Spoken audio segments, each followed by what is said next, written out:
Hey, all right. It's great to be here with everybody. I love this circle. We've got a few of the guys here and excited to have this conversation. And today we're talking about how are we living better than those before us. I think it's important for us to always continue to elevate. I look at one, we have borrowed this world from the next 7 generations to come, and it's up to us to figure out how to leave it in a better way so that we can leave it for those to come to be better than where we are. And so I'm excited for this conversation. Look forward to it. Thank you for joining. We'll see you in a moment. Thanks. Peace. When I am asked to speak, I embrace the calling. It is my responsibility to make sure to leave everyone inspired to elevate in all aspects of life. In the 26 states and 10 countries, it has been my energy that is infectious and magical. The impact elevates everyone to new heights. It's time to conquer our challenges. Relationships across the board, communication gaps, fear of the unknown, limited beliefs, and all that holds us hostage in life. The path to power is peace, and peace is the power to live by. The unique perspective that I bring to the table inspires all, professionals, executives, students, coaches, and athletes, to reach their highest potential. That is why I, Sid McNary, am known as the secret weapon. Whether it is tackling mental health issues, success in business, or winning at life, every moment counts. Get ready to receive the tools to win. It's time to win at everything. Let's connect today. Peace. Hello, my name is Miles. Discover a powerful journey of resilience, purpose, and spiritual growth in the autobiography of a human by Sid McNary. In this compelling autobiography, McNary shares the personal challenges and triumphs that shaped his path to success while offering insight for professionals seeking deeper meaning and balance in their own lives. Drawing from his experiences growing up Catholic, participating in indigenous vision quests, and studying the Buddhist path, he reveals how diverse spiritual traditions ultimately guide us toward the same destination: connection with the Creator and our highest selves. Through practices such as meditation, yoga, and spirit medicine, McNary demonstrates how life's victories and hardships can become opportunities for growth, self-discovery, and lasting peace. The autobiography of a human is more than a memoir. It is an inspiring reflection for professionals striving to align purpose, personal development, and inner clarity. Available now on Amazon, this transformative story invites readers to reflect, grow, and step confidently onto their own path of self-discovery and peace.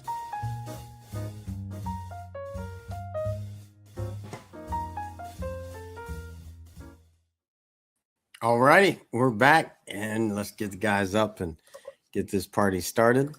Welcome, welcome, welcome. Glad you What's all up, are gentlemen? What's up, gentlemen? Good morning, good afternoon, and good evening. here. Yeah, for sure. All of the above, somewhere in the world. Yep. Can you all hear me? I can hear you and can see you. Okay, because I Tony can't just smell did you, that. which is probably a good thing. I don't know. Tony, might be your glitch in the matrix over there. Who's glitching? Tony, he can't hear yet. Yeah. So want to just kind of circle back. Last week we talked about what it is to be a man. And here we are this week talking about, let's see. Okay, now I can hear. Let me remove this, Tony. All right, so now we're stepping into this place of how are we living better than those before? And that, in some ways, as a whole, I think we aren't. Right? Like I look at this point in our time, why are we not figuring out a way to be beyond war? Like to me, we live in this 10,000-year-old mindset that's like a caveman had to go find had to go and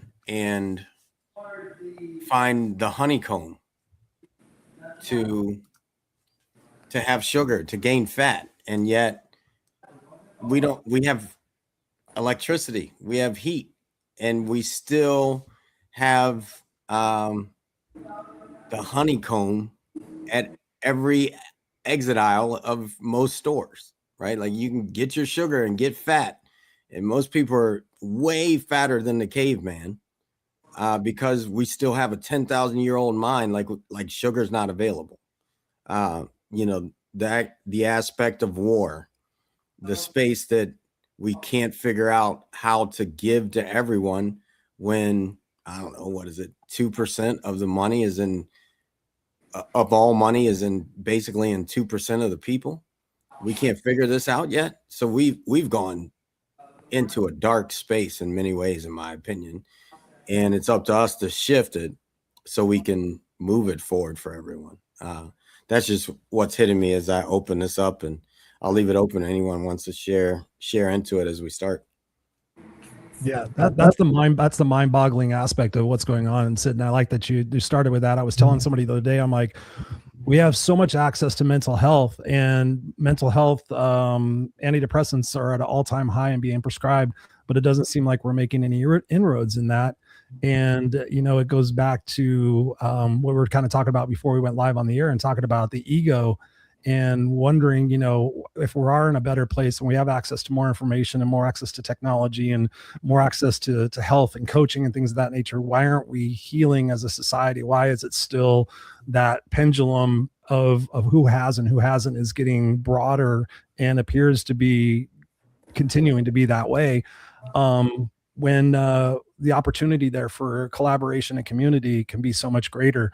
So yeah, I agree. There's so many opportunities right now that things are better and we have access to things, but at the same time, it really causes me to go like, okay, why? What is the lesson that we have to learn here, and how is that lesson going to be learned? Yeah, I want to piggyback and add to that what you stated. Things have changed. Well, I'll jump in and say, I agree with both you guys, and I think that in a time, It's all right. I mean, Tony, I don't think you can hear still. Which is okay. I can hear now. Oh, you can. But okay. He stopped speaking, so I figured I'd jump in. But yeah. But I'll right. But that's where I didn't think you could hear Coach Hightower. And I didn't hear Coach Hightower at all. Okay, yeah. I still can't hear him, oddly enough. Check. Can y'all hear me? Yeah, I can hear you. Yeah, I can. All right, I'll jump out again, come back in. Okay. So that goes back to my point I was making. We have made some strides in regards to how we're living now versus back then. Back then, they had to fight battles that's different now. They fought under pressure. They had less tools, less information, less distractions. However, and the point that Tony just made, even with the food, we have modern medicine have changed that we have access to different things.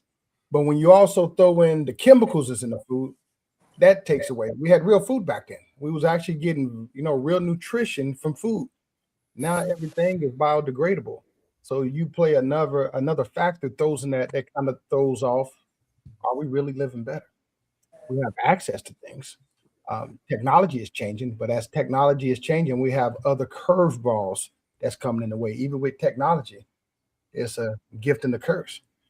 It's a gift because we have access to information, we can move faster, but also we're compromising how much of our identity and our privacy we want to give up. So it's many factors, and I think living better this is a good segment, but it's relatively speaking what that looks like for each and every one. All right, Tony. Yeah, I agree with you guys. Yeah, sorry about that, Coach Hightower. Did you hear him this time though? I did hear him, okay, but let's cool. make sure. Let's see if I can hear everybody now, because so everybody. There you go. Got everybody. No, we're singing. Sorry about that before. It's it's weird. So, it's interesting because in a world where we're more connected than ever, we're less connected than ever. In a world where information is at our fingertips, we are dumber than ever. Years ago, they used to say that there's a lot of people that were not informed because of lack of knowledge or lack of access to the information. Now we have more access and more information than we know what to do with, yet we're still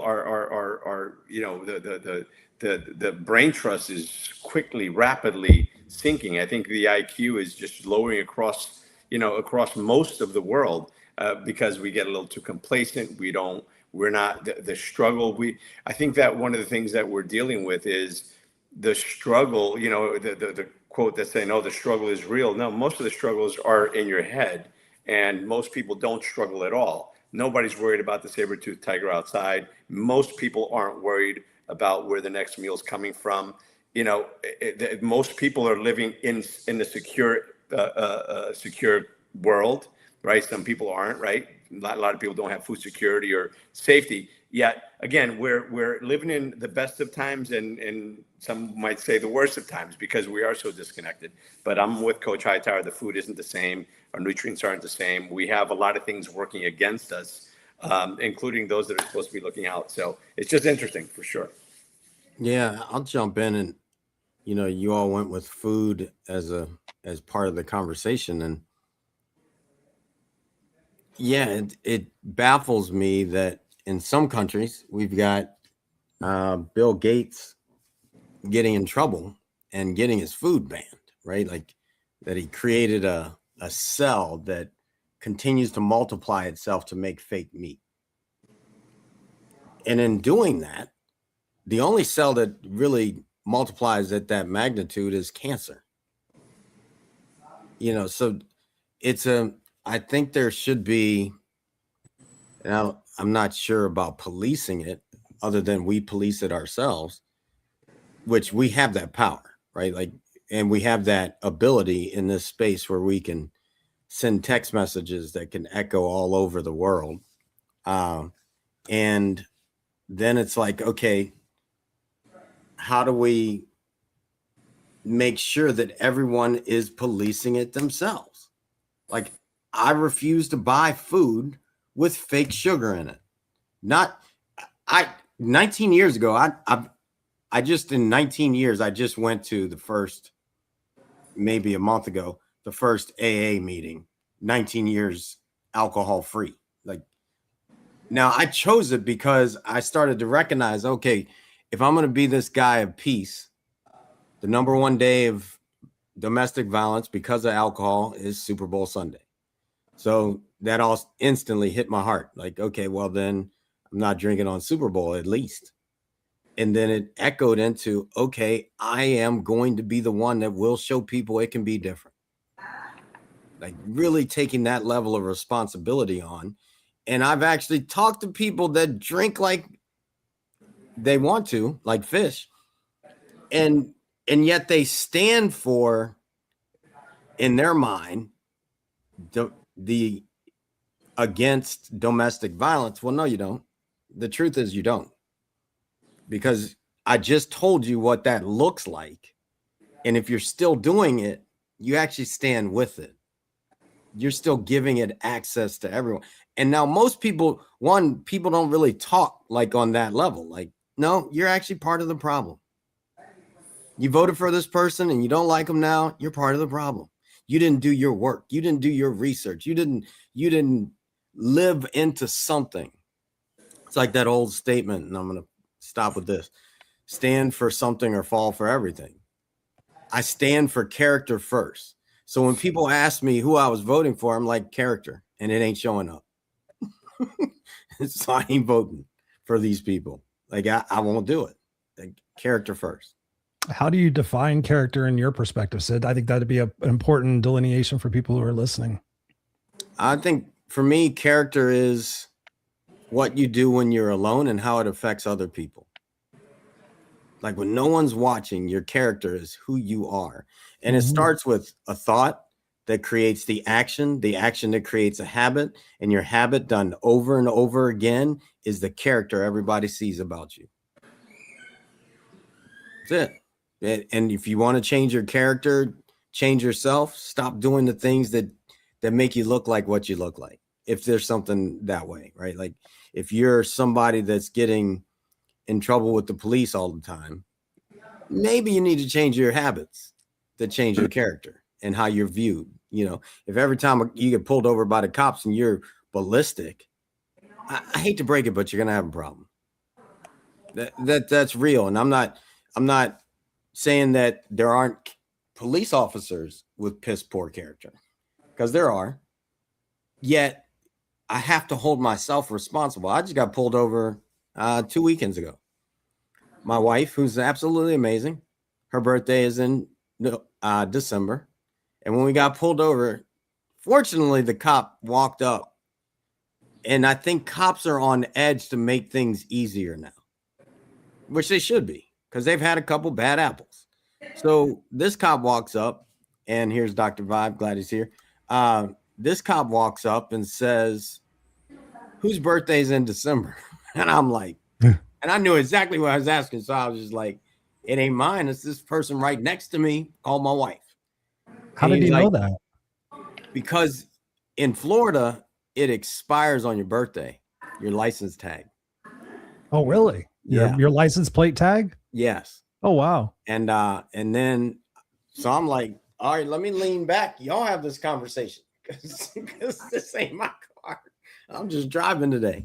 And and he laughed and instantly we went home and she cleared it up. And I know she'll have it done next December and all that. Well, she actually paid a couple in advance just so that we do stay clear.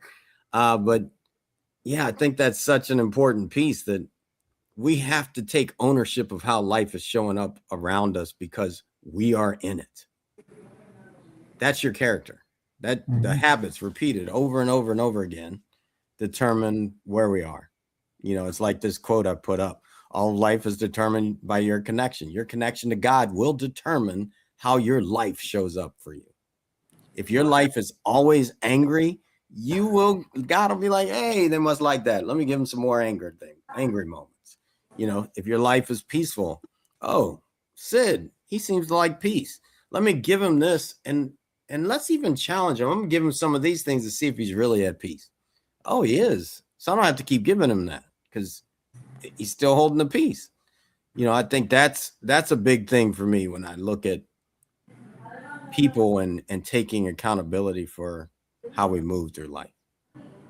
You said a couple of things. You said accountability and responsibility. And I love that, Sid, because so oftentimes people aren't being responsible or accountable for their actions. They feel helpless and hopeless, like, oh, everything I try doesn't work. And it goes back to that self-fulfilling prophecy of what you focus on most is what you get.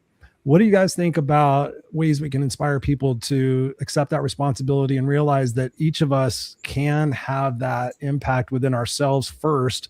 Because so oftentimes we're trying to change everything else. And I was guilty of that. I was trying to change the world and make the world a better place.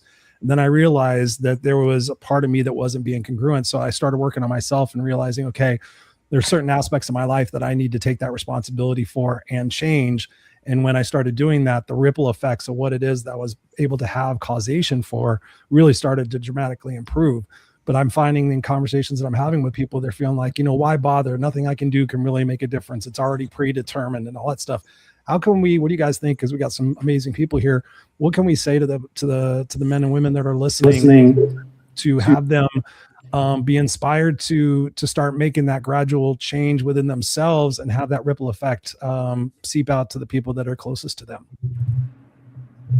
Well, Chris, I would say, based off my personal experience and after serving more than 2 decades for this country in the United States Army, I realized once I left the military, I had to start working on myself. I had to get past all the war, all the different leadership. And I realized the leadership I was taught in the military is completely different than the leadership in the private sector. So when I started to work on myself, and a lot of this is limited beliefs and other barriers that stop us, but it's the self-work. We have to do the self-work. We have more tools than ever at our disposal, but are we really using these tools? I meet and talk to some successful leaders that's doing some amazing things. But when you talk about personal, sometimes their interactions is not good with their significant other. They might not have good interactions with their children. And it's usually those soft skills that's stopping us from elevating. So my answer to that, it goes back to the self-work. We have to work on the self-work. And Dr. Vibe and Tony talked about it great last week on the podcast with Sid, the emotional intelligence and awareness part of it. So it all requires self-work before we can even go any further than that. And I think that was a great question that you proposed, Tony. Chris. If I have permission to jump in, sorry for the delay of coming in. when I encounter people like that, I ask them a question: have you overcome anything in your life? Have they succeeded with anything, even if it's a small thing in their life? Because most people think they haven't achieved or given up, but I want them to reflect and say, hey, have you ever been challenged with something in life and you overcome it? Yeah, I did. So I'm switching the mindset, saying, I can't make a change. And I say, tell me what that challenge was. Have them reflect on that and have their mindset saying that I can't do anything. Oh, I was in this situation. I was able to come out on the winning side. Just a thought. Mm-hmm. Usually there's leverage involved. It usually the matter becomes greater than what it is that they originally thought it was going to be, and then they had no other choice but to make that change. And that's the thing I want to inspire people, is to realize that each and every day, that if you just focus on one little aspect of yourself in your life and you treat yourself a little bit better. I was just talking about this on my podcast last night, talking about that negative self-talk. Would you be proud if your thoughts were a loudspeaker and people around you could hear what it is that you're saying? And most people sit there and say, no, we put on a certain face for everybody else and be strong, and you could do this and you could do this. But our own negative self-talk and our own negative self-worth really impacts our belief that we can make those small incremental steps that will benefit not only us, but the world at large. And I think that's the thing that people need to be inspired by, is that there's so much access that I think there's a overwhelm in what to do and where to start. And so I think that's one of the great things that we could do, is just that what can I start today? Can I drink a little bit more water today? Can I have a little bit better positive self-talk with myself today? Can I get out and get some sunshine today? Can I look at the things in my life that are draining my energy and perhaps, maybe pick one and decide to let that go from my life? And then slowly but surely we start to feel better. We start to do better. We start to realize that the opportunity for us to use those experiences to make the world a better place collectively, we can do that. And in some areas of my life, I'm seeing that. I'm seeing people who have never done anything before stand up and do stuff and take those risks and those responsibilities. And I'm also seeing people that I admire and respect revert back to 6-year-old version of themselves and not do anything and feel helpless and hopeless. So I love this conversation. If I can just add like a 45-second add on to this, because I know I like to keep it tight, as Sid likes to keep it tight. Go. Okay. Many years ago, when I had hair, I had an opportunity to go see John Maxwell speak. And he's one of a lot of guys here know who he is. And this probably wouldn't happen these days, but I did show up early, and I went through a door, and it happened to be the door to the backstage. And I go through the door, and about 30 feet away from me at a table, there's John Maxwell. So I asked the security guard, I go, hey, can I go chat with him? He goes, yes, which would not happen today. That wouldn't happen today. And I sat with him. We had a great conversation. And I said, John, you've written so many books about leadership. Like, how did you start? And you know what he said? I just started. I was expecting some complex, big, deep answer. He said, Dr. Vibe, I just started and I didn't quit. There you go. Well, done is better than perfect, right? Exactly. You sometimes you got to jump and then build the parachute or the airplane on the way down. Yeah. Because so many people wait till it's perfect, and then they wait their whole lives and never gets done. That's why the cemetery is filled with unwritten songs and books and poems and unfulfilled dreams and everything else. So, yeah. I love that, Tony. I mean, I have not written a book that I have not published, and then going back, I'm reading it out loud and I'm changing words in real time. Because it's just like that. I just have to let go and get in it. And that, Chris, you asked the question and what was that question you asked? Let me run it back. A couple of different questions. What it is that we can do to inspire people to take that progressive action, to be responsible for their actions when a lot of people feel hopeless. Well, I mean, and what I'll say for me is it's kind of like when people call me a healer, I'm often like, I don't really want that title. In order to be a healer, you got to bring me sick people. And I really want people to be healthy and happy and at peace. And although I can help people, that's a big thing for me. Like Goenka G, it wasn't my initial thought. Goenka G, when I was in 10 days in silence, said that if you have a job that requires people to be ill or broken or hurt, you're part of the problem.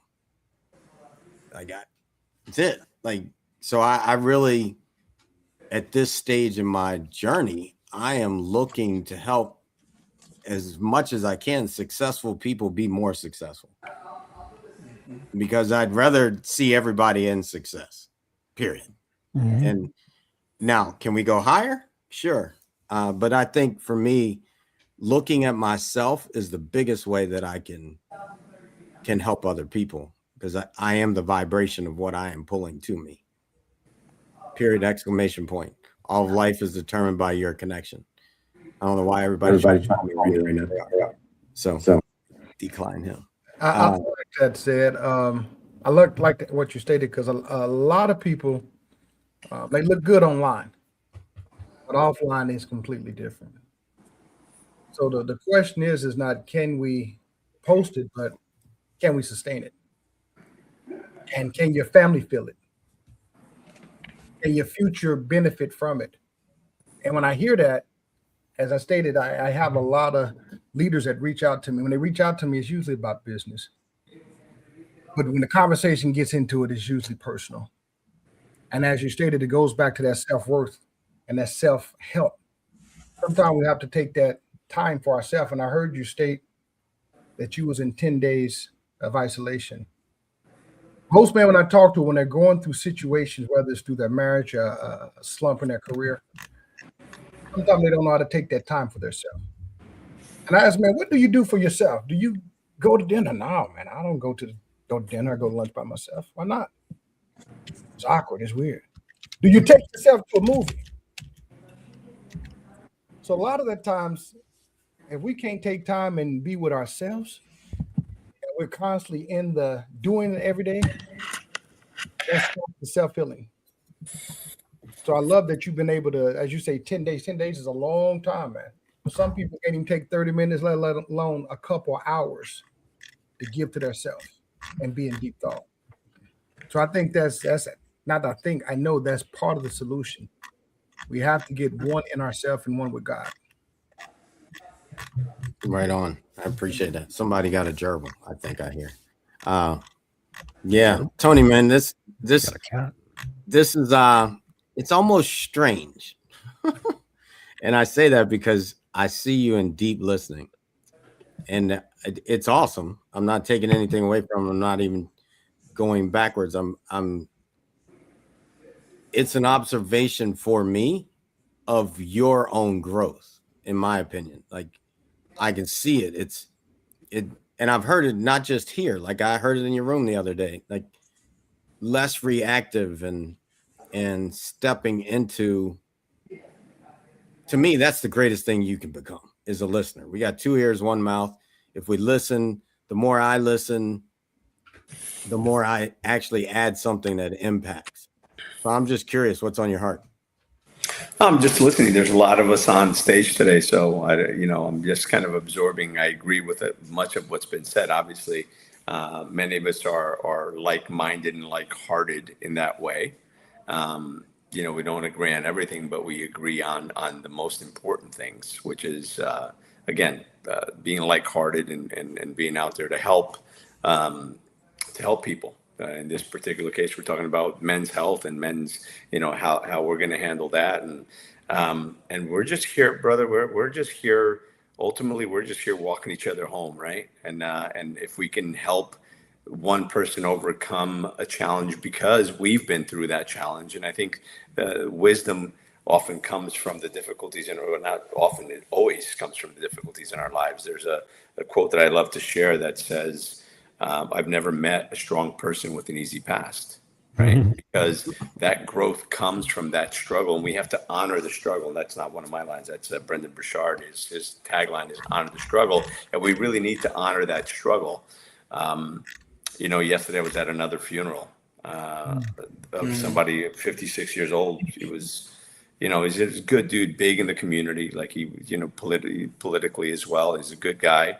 And he was just driving, 7:30 in the morning, drunk driver going 90 miles an hour. Ended it. Brad, Brad, his dad passed away this morning, like just after midnight. So life is precious. It's a delicate balance, and we just have to learn and grow through it. And one of the things that needs to be pointed out is, I think that if you learn something and you've figured a way of doing it better or growing through something faster, I think it's our duty to share it with other people. Right? Because otherwise, what's the point? And I don't think God puts us through things just to make us suffer. I think it's for us to learn so we can improve not just our lives, but the lives of those around us and help somebody else grow through it, right? Hence the whole, moniker of get up and grow, right? Helping people grow through what they go through. Because until you grow through it, you keep going through it. So, and that's just the thing that we've all got to remember is that, everything passes and we're really here to support each other. And to, like I said, going back to how I started this, to all help walk each other home. Yeah, my question for everyone is, this is a guy's men's circle.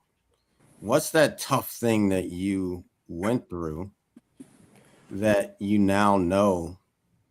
It's kind of like Dr. Vibe asking that question of what is it that you've been through in your life that you've overcome? And I'll start just to give you all an opportunity to think about it. But mine is 4 relationships that started off looking like they'd be the walk it all the way home, only for them to break. I'm not even going to say fail because I learned I could go through all the different lessons in each and every one of them. It's kind of like Vision Quest. And then here I am with Liz, and not that I'm waiting for an argument, because I'm not. Like, I'm glad that we haven't had one, and I don't know, it's 10 years now. Wow. We had one moment in What's 10 years, and it was pretty good. But every other time before it even became a moment, I just looked at myself and no, that's not where I'm going. I promised her when we got married, she would smile every day till the end. That's it. That's all I cared to do in my marriage, is to make sure she's smiling. Seems pretty easy from there. But that's been my overcome, is relationships. Just looking at myself enough to make all of my relationships glow. All of them. Like my best friend, when he lost his wife, I didn't have a clue how to be there with him. He was married for 16 years. And right before he showed up, I told Liz, I said, it's going to be what I would need. And the first thing when we walked in, I told him a moment. Liz and I were in the plane, and the sunrise came up, and it was beautiful. And Liz got all emotional. and I'm looking at the sun. I'm trying to look through the window. She's sitting in the window. I'm looking, and then she turns and she said, "What do you think about it?" And I was like, "I think there's a moment thief in here." and I told that to Rick in the moment when we got to the house, and that was it. It was just like, all right, we got to lighten the load here a little bit. And that's how it was, so that's literally what I try to do now with all relationships, is be what I want in my own life. That's it. I love that, Sid. Can I ask you a question to go deeper on that for a second? Yeah. What role did your ego play in that, in being able to have that wherewithal to realize that you were part of the problem rather than the bravado of, well, I'm the man and this is the way they should be? Is there any part of that journey that you can share with us? Because I think a lot of that is what's happening now, is the ego. Yeah, a lot of that. I mean, along the way, it's I don't know. I've gone deeper into my highest self. If you're still here, I would say that your ego is playing. I don't give a darn how much you think it's not. If you're still on earth, your highest self has not yet come all the way in. you know, because I already know what that's going to look like when it lands. I already know. And so my ego was definitely a big part of it because I wanted to be better. Like at the end of the day, it was like, I'm just, do I want to do another relationship after this? Fortunately, my uncle said, hey, man, it's the last damn wedding I'm coming to. No So, more you gifts know, for you. I had a lot of checks and balances with the men around me. But it was definitely that, you know, and I'm okay with that. Like I love that I am in competition with my wife to see who can do more for the other one. Tell me it's wrong. Yeah, that's your problem. If you think that's wrong, hey, I wouldn't want to be in a relationship with you. So, if I may jump in, I think this is something I said at the end of the show last time when Dr. Vibe and Coach stayed on. Um, you know, having emotional intelligence is huge. It's big, but that's not enough. It's what we need is emotional fitness, because knowing what to do and not doing it isn't enough. It's better than most people. Most people don't even have any emotional intelligence. They have zero. They're at a negative actually, right? But what we need, having emotional intelligence is great. Knowing what to do, how to respond, what to say is one thing, but having the emotional fitness to be able to actually apply that knowledge and that wisdom when you're going through it is a whole nother level, right? That's where the practice comes in. And so I wanted to highlight that. And then the other part of that, and this kind of goes to your question, Chris, and to his answer, is that the next level of intelligence is the ability to watch almost like a third party, right? Like a disassociation, and watch you go through those things. And maybe before you react, you think, okay, let me see. This is what I'm going to do, but what happens and why am I doing that? And observe yourself, right? And observe your own thinking. That's just another level of awareness and intelligence. And I think that's how you get to the next level of emotional fitness, awareness, and just intelligence in general. I mean, and it's not that hard to do, but it's really not easy to do either. Just to slow yourself down enough to not react and respond. We spoke about that last week, right? It's about taking that pause, the power of the pause, to respond and not just react. Because usually that knee-jerk reaction is not a good one. Very few times is that the right thing. The other thing is to stop, pause, take a pause, think before you react, and then respond. Don't react. But again, the next level of that is to watch your own thoughts and analyze your own thoughts and be pensive and having that thinking time and unpacking that. Well said, Tony. Yeah, absolutely. You know, in the book, it's called Stop, Listen, Feel.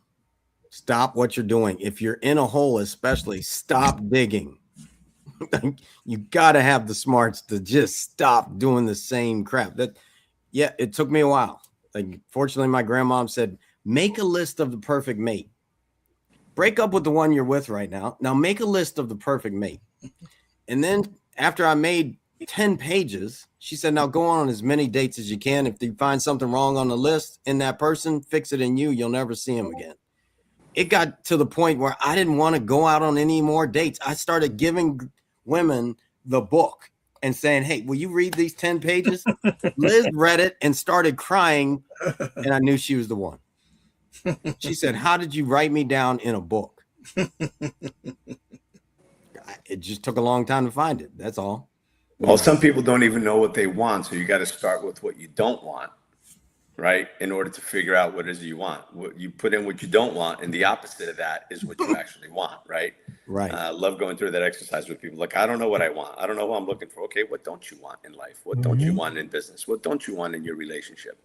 And then we also have to remember, everybody's trying to look for the right person. The truth is, and this goes for men and women alike, stop looking for the right person. Be the right person. Live the way that you work on yourself so you can be the person that somebody wants to date, that somebody wants to marry. Be the person you're looking for. And then that's going to attract that person into your life. You know, I said this in a show the other day. If so many people, the problem that we have in today's world is everybody's lived the fake it till you make it, fake it till you make it. And so you're not living your true self. because it's all fake, right? We live in a bit of a fake world. Social media, only highlight reels. Everybody's perfect, and the filters, and nobody's got any wrinkles, and all of that, right? The catfishing that's going on today is so next level, right?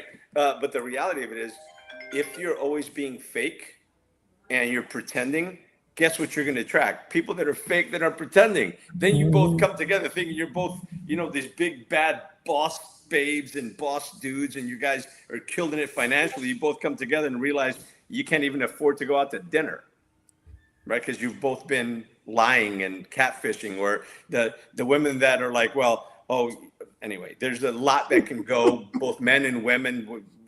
Men are like, oh, you're too short. Men are like, well, you're too big.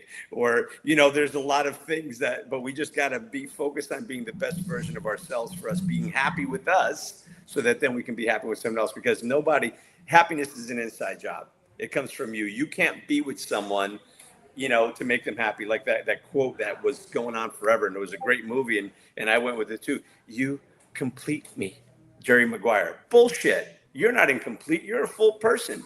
And if you're waiting for someone else to complete you, then you're kind of screwed, because you're putting the key to your happiness in somebody else's pocket, right?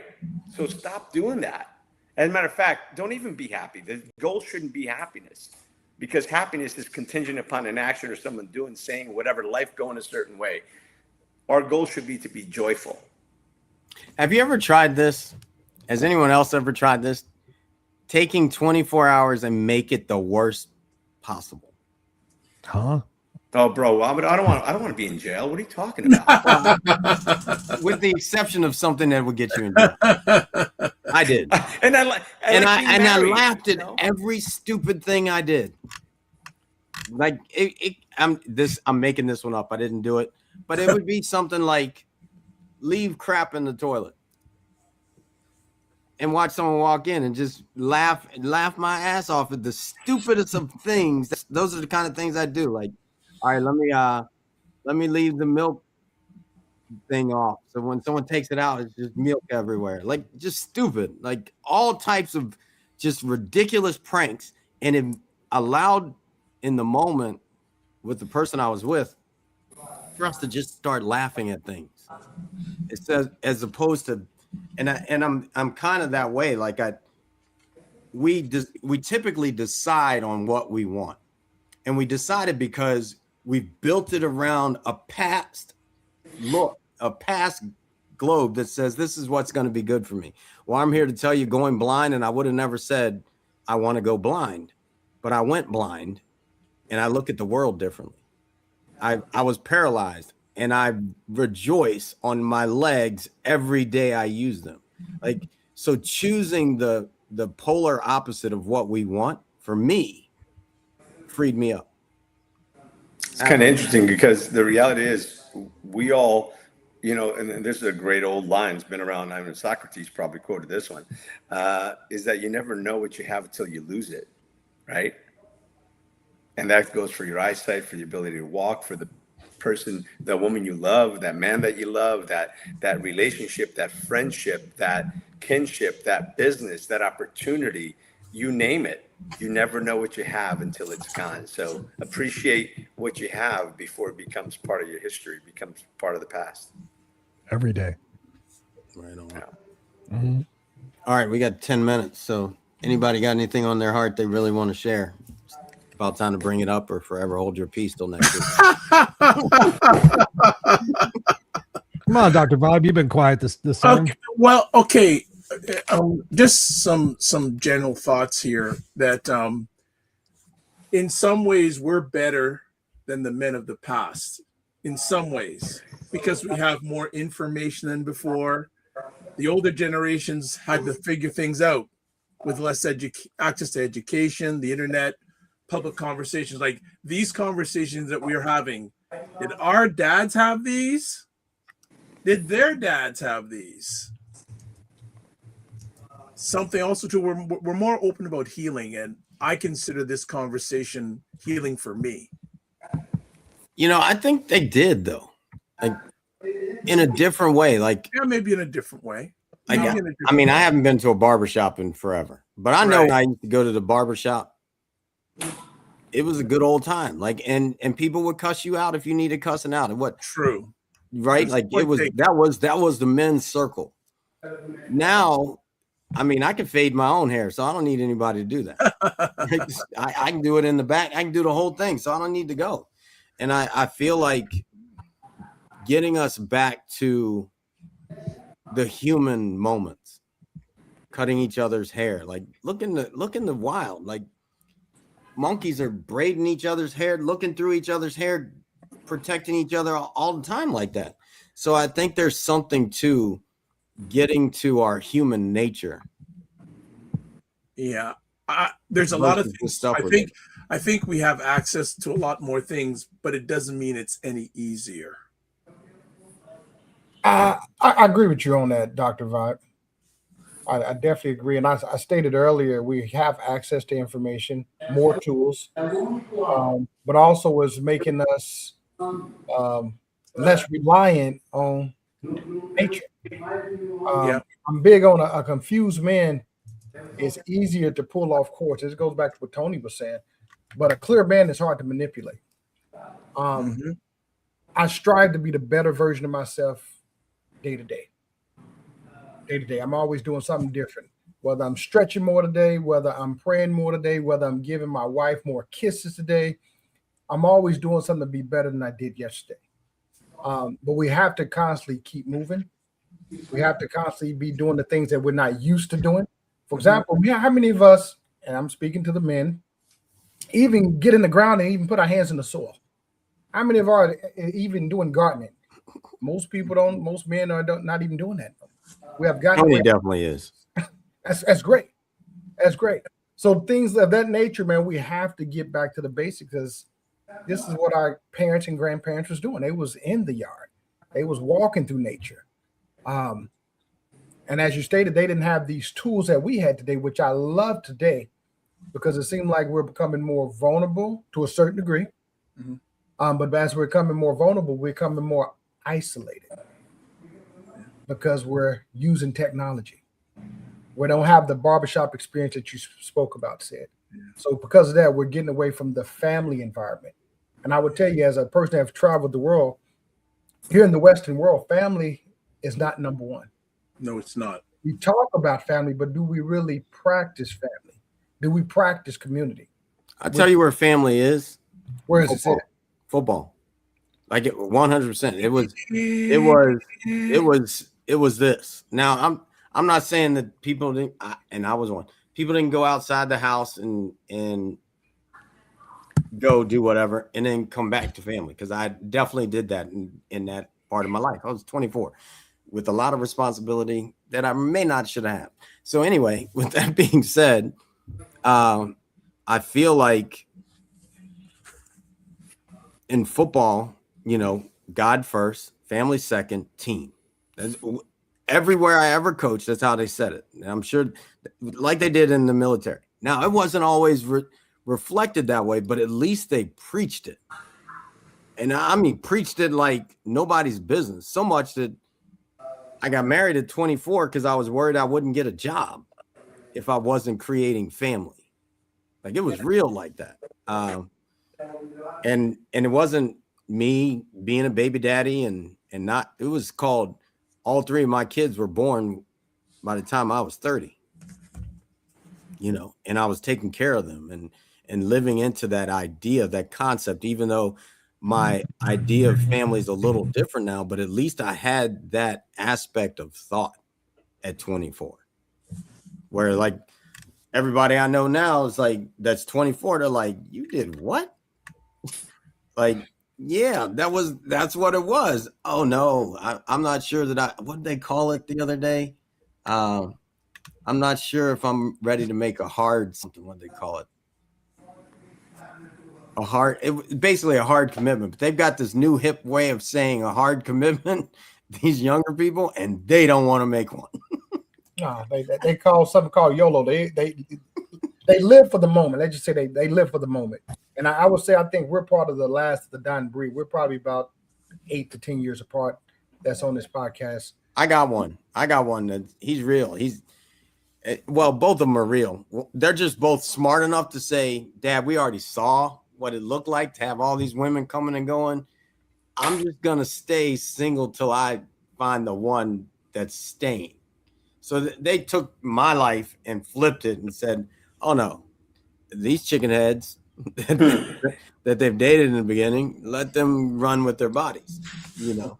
And so I think for me, when I look at it, because I think we can get caught in that concept of we know better. If we knew better, it would be better. So we don't. In my opinion, on everything that I've ever thought I knew better, I didn't know, or it would have just been done. You know, and there's another thing, you know, YOLO, that's bullshit. It's actually, it should be YODO. You only die once because you live every freaking day. Right? People think they only live once. That's bullshit. They only die once. You live every day. Tomorrow's another opportunity to live a completely different life based on your decisions. I would say don't take Sid's advice. Don't make tomorrow the worst day of your life, because that shit will happen on its own. But the reality is you only die once. Well, actually, that's kind of arbitrary, because I already had an NDE, so technically I already died once. But for the most part, you know, the real death, you only die once, and people forget that every day is an opportunity to create a completely different life. So it's about just seizing the moment, being the best you can, and just going for it, because we're only here for this one little short journey, and we don't know when that's going to end.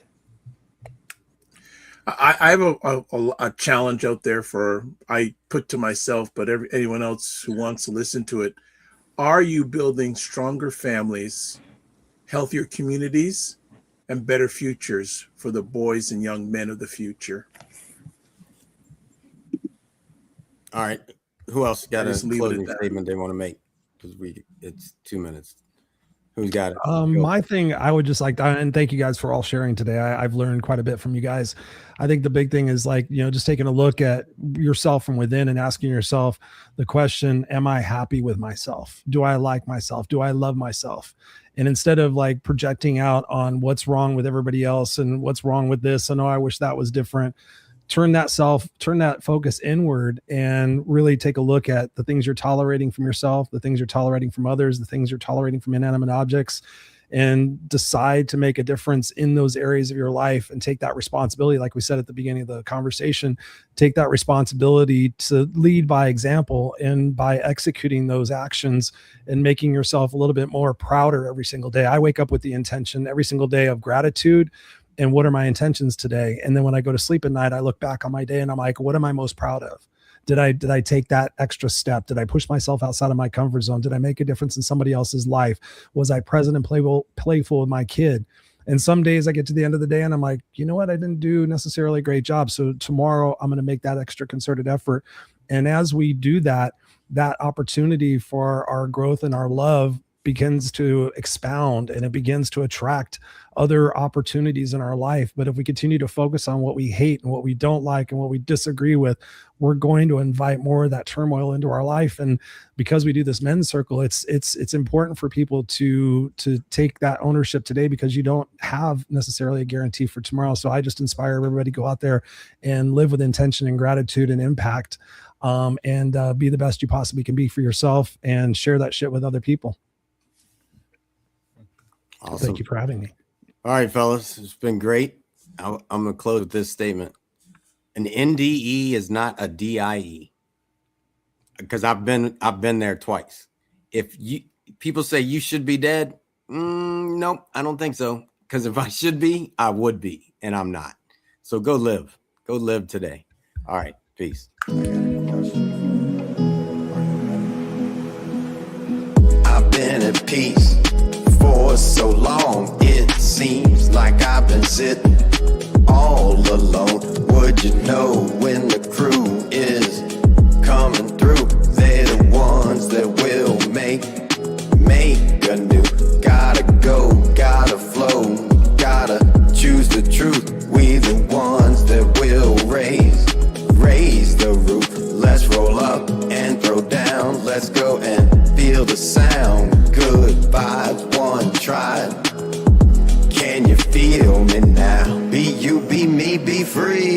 go and take it till we bounce the beat. Take it to the streets, make a move the feet. I can slow it down, look in my eyes now. Just like you two want it fast. Spread them wings and make it last. God was the one to erase the past. Time to bring it forward to see the forecast. Did you hear it? Did you hear it? Lift your dreams and fill the glass. Did you hear it? Did you hear it? Lift your dreams and fill the glass. That was God's broadcast. That was God's broadcast. Time to embrace the peace. Time to embrace the peace. Time to embrace the peace.